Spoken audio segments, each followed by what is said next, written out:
Estimate the product, round each factor to the nearest 100, then multiply. All right, so let's round 266 to the nearest 100. We have our ones place value, our tens place value. Here's our hundreds place value.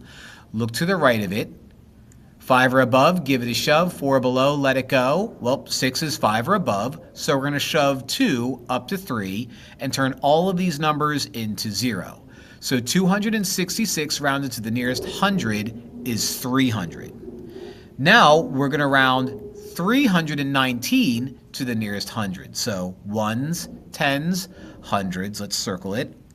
Then we look to the number to the right of it. 5 or above, give it a shove. Nope. 4 below, let it go. Yep. So we're going to leave 3 as 3 and turn these numbers into zeros again. So both of these rounded off to 300. Now we multiply 300 times 300.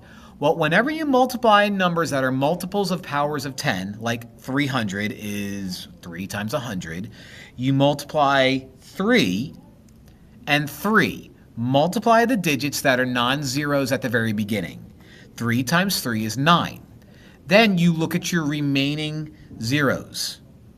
So you have 1, 2, 3, 4 zeros left over. So I'm going to attach 1, 2, 3, 4 zeros at the end.